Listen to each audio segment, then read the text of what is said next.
Je vous invite à prendre la parole de Dieu dans le livre de Hébreux au chapitre 5 et nous lirons le verset 1 à 3. Pardon, chapitre 12, 1 à 3.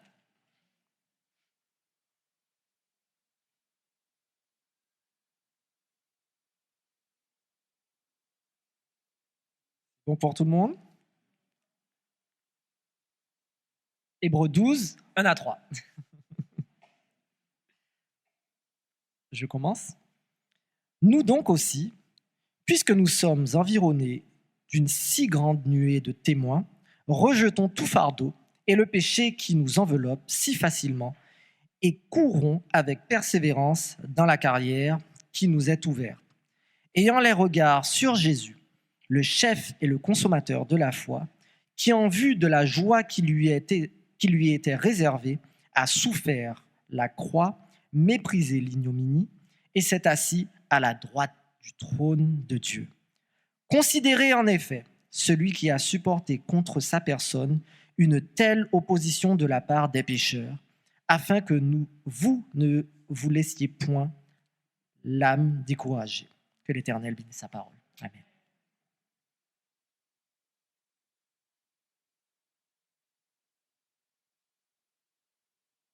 Frères et sœurs, bonjour. Je vois que les vacanciers sont de retour. Les vacanciers, vrai ou faux? J'étais moi-même en vacances, donc c'est pour ça que je dis ça. Vous allez bien? Moi, ça va. J'ai pu boire, comme je l'avais promis, de l'eau de coco. C'était très bon. C'est encore bon. Comment? Voilà. J'ai amené aussi du jus de canne. C'est notre confidence à nous, hein? On ne va pas le dire à tout le monde. On partage.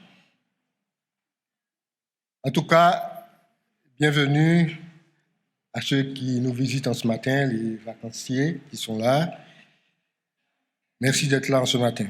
Ce matin, le texte de méditation se trouve dans le livre des Hébreux. Et Jonathan vous a lu les versets 1 à 3 et je m'en vais vous lire le verset 4.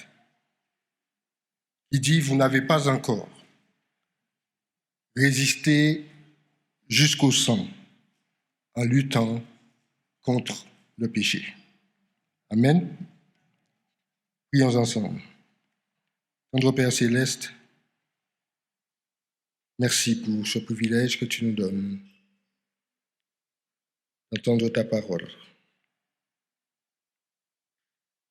Ce matin, visite-nous des cieux et fais taire toute voix en nous qui nous empêche de t'écouter et d'entendre les recommandations que tu vas nous donner. Permets qu'elles puissent nous servir à salut. Et comme l'a dit l'ancien, dans un temps où les choses commencent à devenir dures, que nous puissions rester accrochés et fermement accrochés à toi. Bénis chacun de nous en ce sens et fortifie-nous. Nous t'avons prié au nom de Jésus. Amen.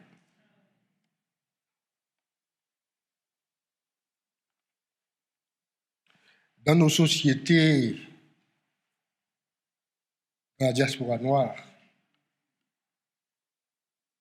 nous avons, et dans les autres aussi, et dans le monde, nous trouvons des monuments, des lieux où, par exemple en Guadeloupe, nous avons des monuments aux morts, où nous avons écrit des noms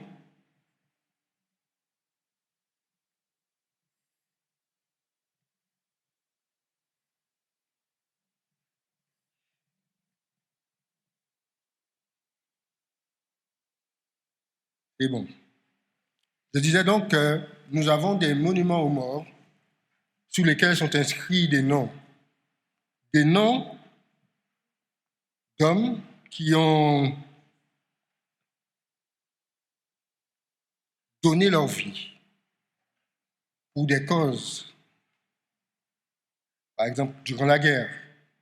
Et nous nous rappelons tous, le 14 juillet, c'est le jour de commémoration de la victoire, où des milliers et des milliers d'hommes sont morts.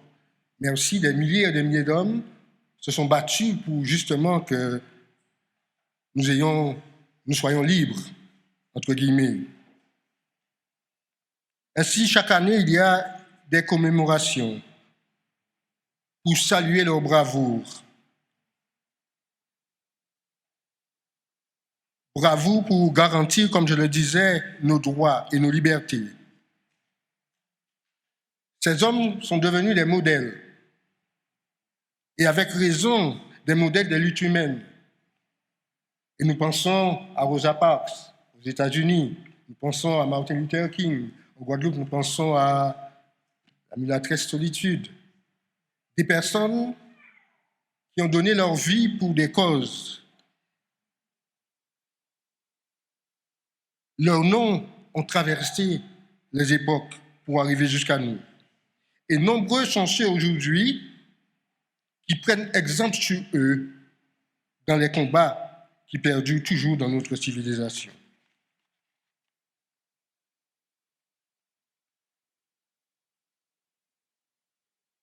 Dans la traduction œcuménique de la Bible, les mêmes versets sont rapportés avec un léger changement.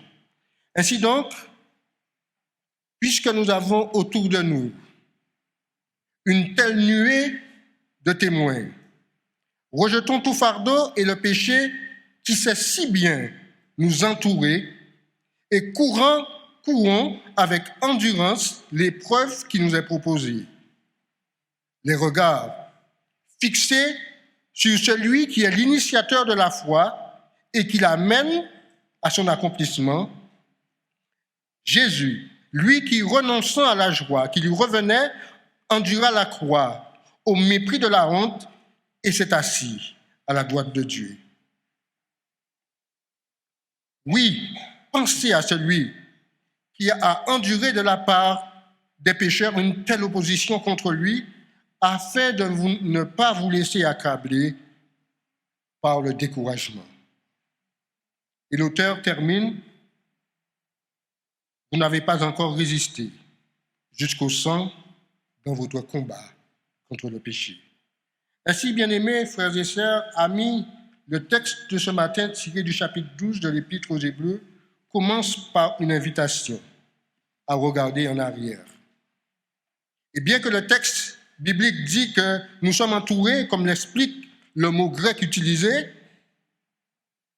se trouver autour, être environné, être entouré, avoir autour de soi une si grande nuée de témoins, le mot témoin, avec les deux sens que je retiens, est celui-là. Premièrement, celui qui est spectateur d'une chose, une lutte. Et dans un sens historique, dans un sens éthique, ceux qui, par leur exemple, ont prouvé la force de l'authenticité de leur foi en Christ en supportant une mort violente, à savoir les martyrs. Et en même temps, les héros de la foi, que nous trouvons dans le chapitre 11 du livre des Hébreux. Ainsi, parlant de la foi, le texte biblique déclare dans Hébreux 1, 11, verset 2, « Pour l'avoir possédé, les anciens ont obtenu un témoignage favorable. » Pour avoir possédé la foi, les anciens ont obtenu un témoignage favorable. Ainsi donc, ce matin, le texte biblique nous vous invite à considérer cette grande quantité de témoins à la fois authentiques qui, malgré l'ardeur de l'épreuve, ont tenu bon et qui maintenant sont nos exemples à vous et à moi. Vous l'aurez compris, certainement, quand le texte parle que nous sommes environnés, ce n'est pas de leur présence physique, dont il est fait mention ici, mais de leur exemple, qui devrait normalement être le moteur pour vous et moi. Et Hébreux 11, verset 4 nous dit, c'est par la foi qu'Abel offrit à Dieu un sacrifice plus excellent que celui de Caïn. Et c'est par elle qu'il fut déclaré juste devant Dieu, approuvant ses offrandes, et c'est par elle qu'il parle encore, quoique mort. Au verset 7 d'Hébreux 11, il est dit, c'est par la foi que Noé, divinement averti des choses qu'on ne voyait pas encore, et saisi d'une crainte respectueuse, construisit une arche pour sauver sa famille. Verset 11, c'est par la foi que Sarah elle-même, malgré son âge avancé, fut rendue capable d'avoir une postérité parce qu'elle crut à la fidélité de celui qui avait fait la promesse.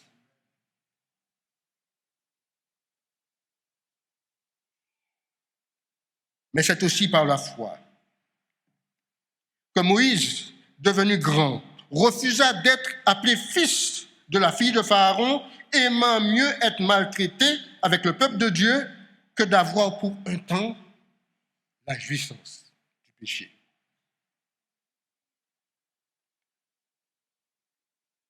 C'est par la foi qu'Abraham offrit Isaac lorsqu'il fut mis à l'épreuve et qu'il offrit son fils unique, lui qui avait reçu la promesse et à qui il avait été dit, en Isaac sera nommé pour toi une postérité.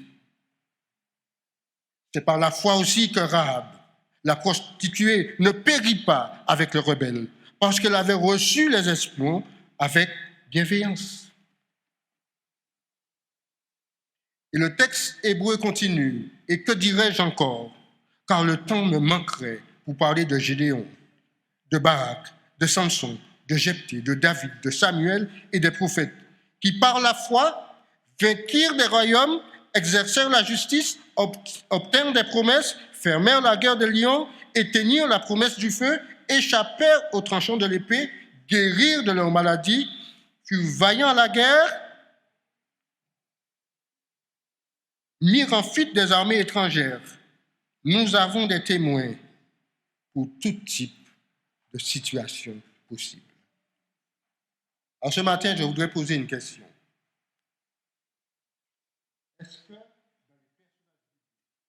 ça vous arrive de vous reconnaître, de trouver quelque chose qui ressemble à votre vie, à votre vécu? Est-ce que cela vous arrive comme Moïse, d'être dans une situation où on vous demande de vivre la jouissance du péché?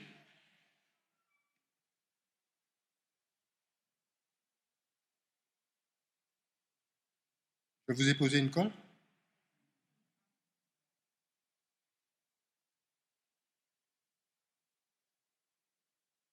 Dans Jacques 5, verset 17, la parole inspirée déclare, Élie était un homme de même nature que nous. Il pria avec instance, nous dit la Bible,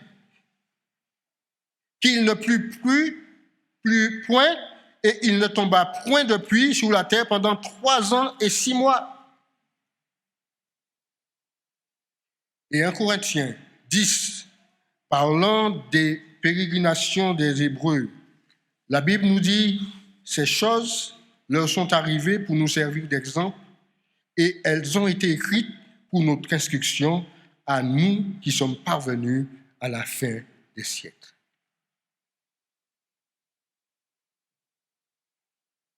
Ainsi, pour les besoins de sa gloire, Dieu a validé ces hommes et ces femmes humbles ayant une foi authentique. Et ce matin, par les paroles de l'auteur de l'Épître aux Hébreux, Dieu nous propose quelques recommandations. Puisque nous avons et que nous sommes environnés de beaucoup d'exemples fiables. Exemples fiables.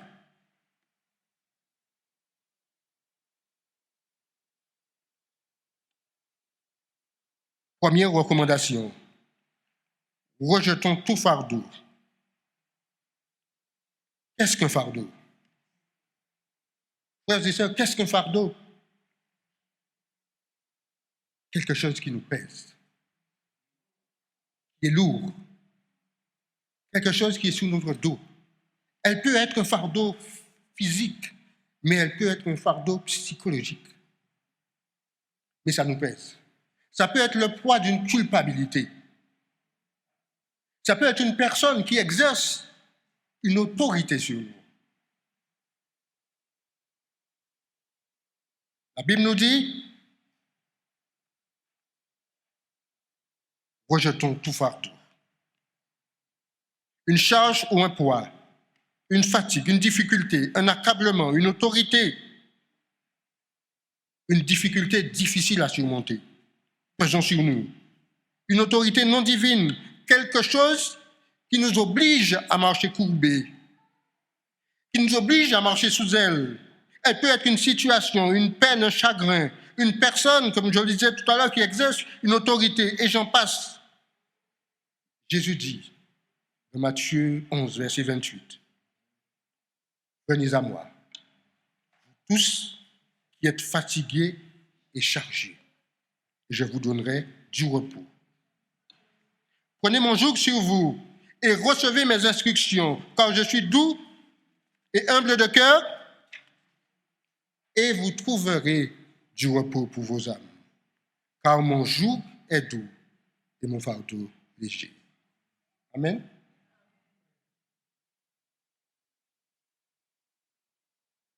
Deuxième recommandation, rejetez tout fardeau et le péché qui nous enveloppe si facilement. Frères et sœurs, pécher, c'est manquer le but. Si je dois aller à Paris et que je loupe le train, je manque le but.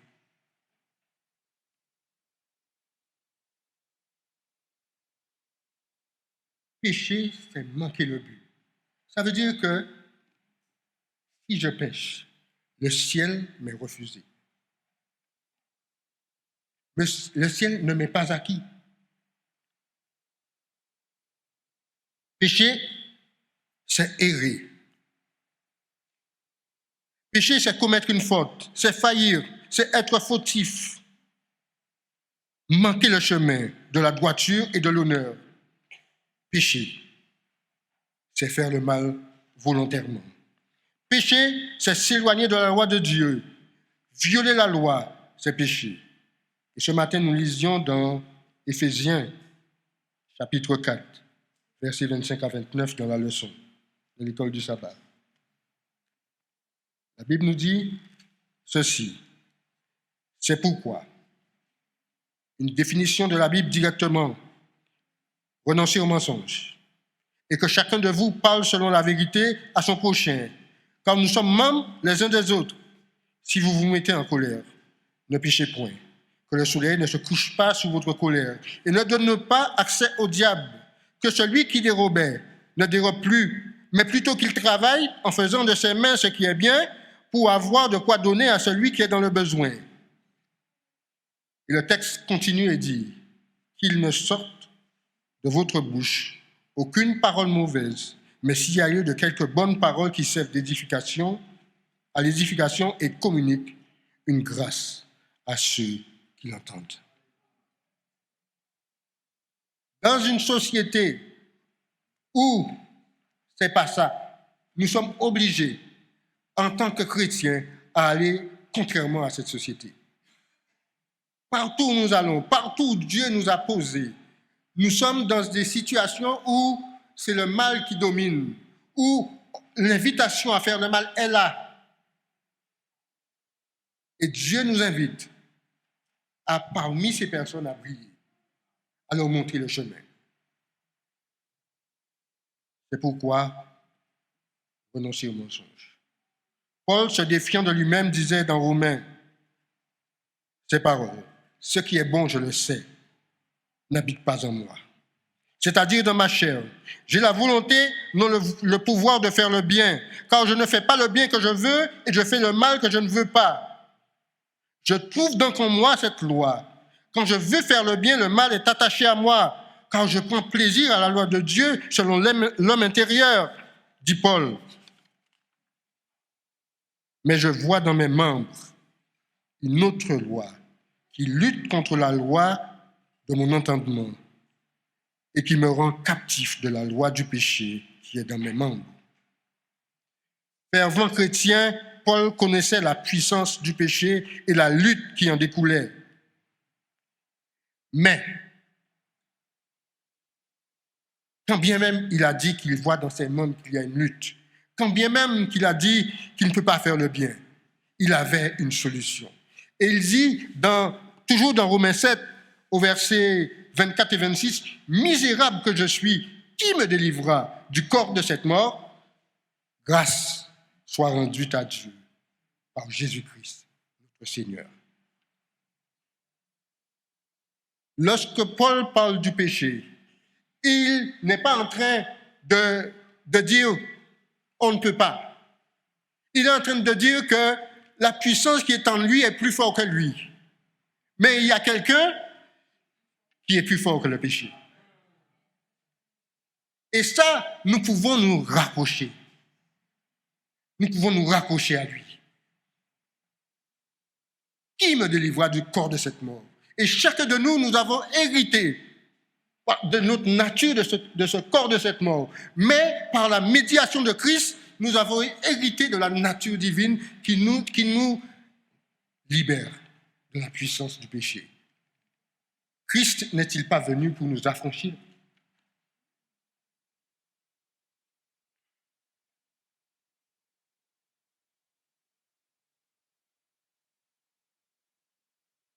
L'auteur de l'Épître aux Hébreux nous invite à rejeter le péché qui nous enveloppe si facilement, déjà de par notre nature pécheresse, et ensuite dans cette société qui a changé les règles où le péché n'est plus péché, où le mal aujourd'hui est considéré comme bien.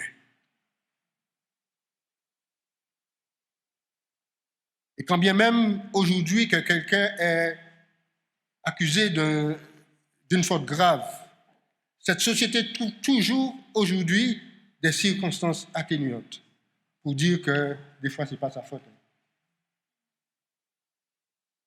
Tout ça parce qu'ils ont rejeté le principe de Dieu. Troisième recommandation que l'auteur nous donne, et courons. Nous voyons ici, pour courir dans le texte, il est dit à des personnes qui sont pressées, ceux qui courent dans une compétition. Et il y a un prédicateur en Guadeloupe qui disait souvent, le diable nous dit, rien ne presse. J'aime à répéter ça. Vous allez peut-être l'entendre souvent de ma bouche. Rien ne presse. On aura le temps. Mais ici, l'auteur nous dit courons, comme quelqu'un qui est dans une compétition, comme s'il y a un prix à gagner. Et des fois, dans notre vie, nous disons que nous aurons le temps. Ce n'est pas pressé. On aura le temps d'aller voir ce frère. Ça fait du mal. On aura le temps de nous réconcilier. On va attendre le moment favorable. L'auteur nous dit, courons avec persévérance. En Corinthiens 9, verset 24 nous dit, ne savez-vous pas que ceux qui courent dans le stade courent tous, mais qu'un seul remporte le prix? Courez de manière à le remporter. Avec persévérance, patience. Le mot persévérance traduit du grec parle de patience, de fermeté, de constance, d'endurance. Et il nous rajoute caractéristiques d'un homme qui ne dévie pas de son but et de sa loyauté à la loi et à la piété, malgré les plus grandes épreuves et la souffrance. Quelquefois, lorsque nous sommes frappés par la souffrance, nous pouvons trébucher.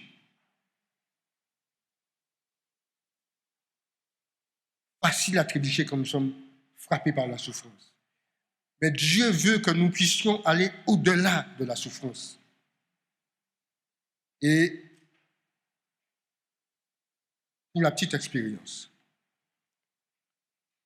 je suis allé en Guadeloupe, précipitamment, pas pour les vacances, encourager un frère qui a perdu sa fille tragiquement. Et c'est lui qui m'a encouragé. C'est lui qui m'a encouragé.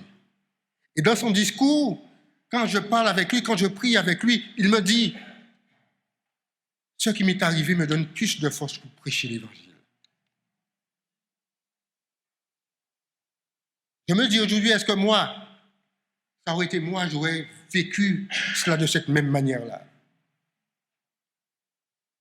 À l'instar de Job. Job qui dit, dans l'état la plus lamentable qu'il soit, qu'il aurait pu être, je sais que mon Rédempteur est vivant et qu'il se lèvera le dernier. Quand je n'aurai plus de chair, je verrai Dieu.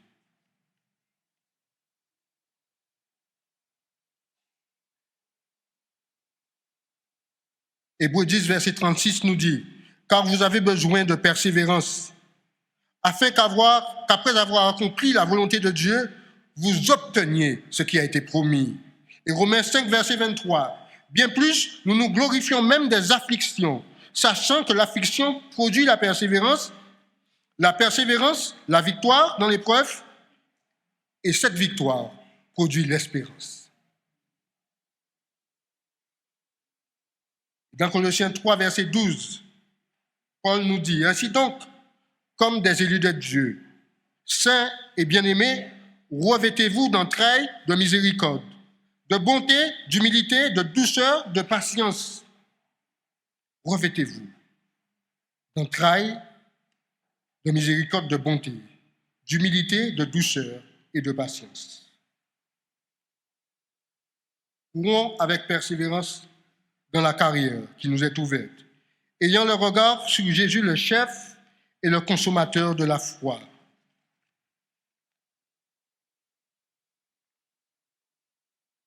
Ainsi, bien-aimés, dans la lutte, dans l'épreuve, maintenant le regard fixé sur Jésus.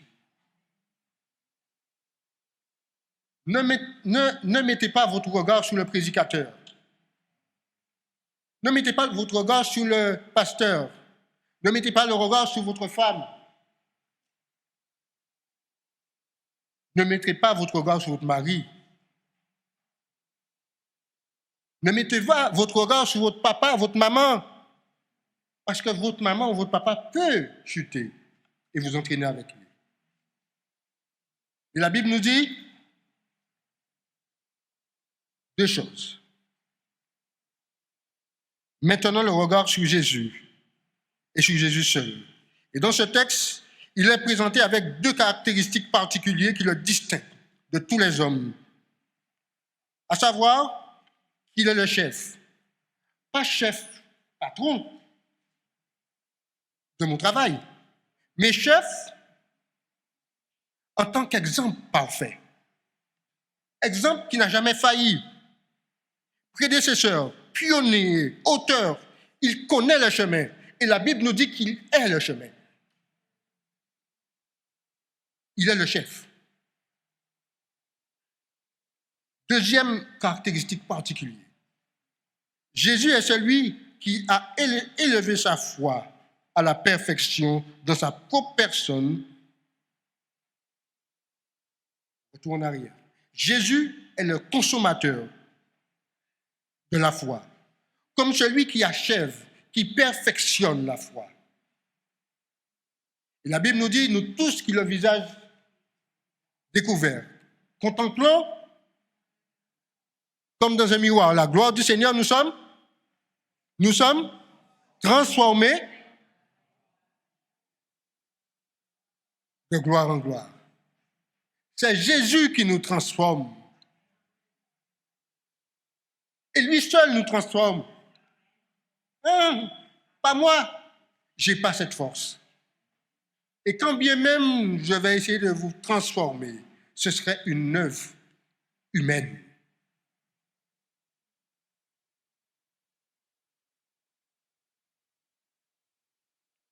Jésus est celui qui a élevé sa foi à la perfection dans sa propre personne et qui est le meilleur exemple que nous pouvons suivre.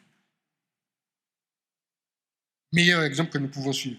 Jésus dit dans Jean 15, verset 5, « Je suis le cep et vous êtes le sarment. Celui qui demeure en moi et en qui je demeure porte beaucoup de fruits, car sans moi, vous ne pouvez rien faire. » Et en créole, on aurait dit « rac ».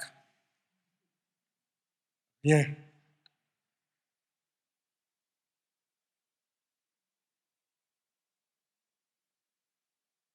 Hébreux 12, verset 4, le texte continue et dit « Le chef est le consommateur de la foi qui, en vue de la joie qui lui était réservée, a souffert la croix, méprisé l'ignominie et s'est assis à la droite du trône de Dieu. »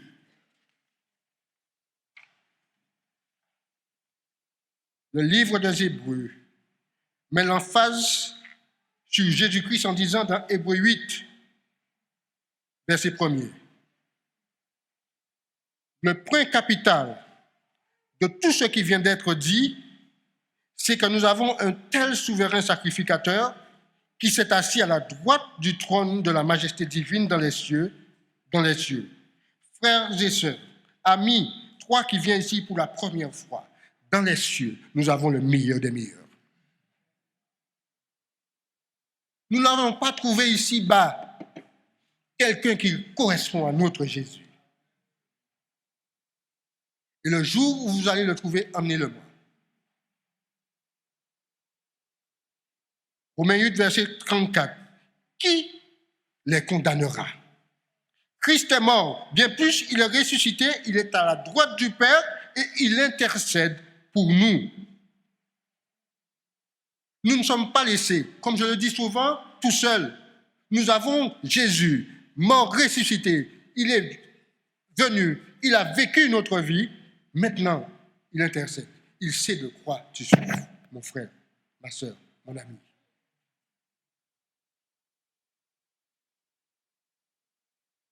C'est aussi pour cela, nous dit Hébreux 7, 25, qu'il peut sauver parfaitement ceux qui s'approchent de lui,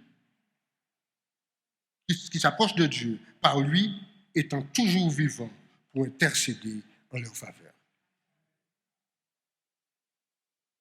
Ce matin, pour conclure, Hébreux nous dit,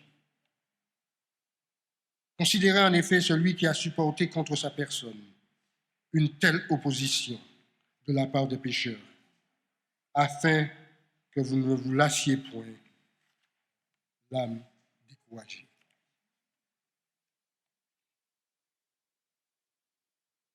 L'auteur nous invite à suivre l'exemple par excellence. L'exemple des témoins. Mais en dernier lieu, si ces témoins ne suffisent pas, il nous invite à considérer le témoin des témoins, Jésus-Christ. Celui qui a tout supporté pour vous et pour moi.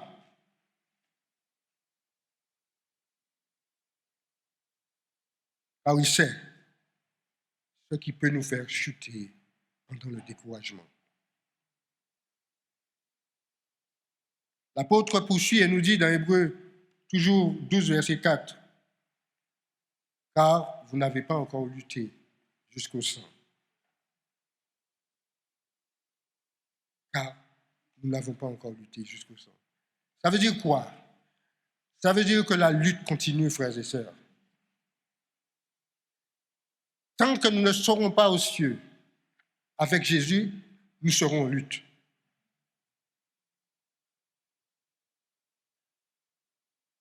Et nous avons un ennemi qui n'a pas d'état d'âme.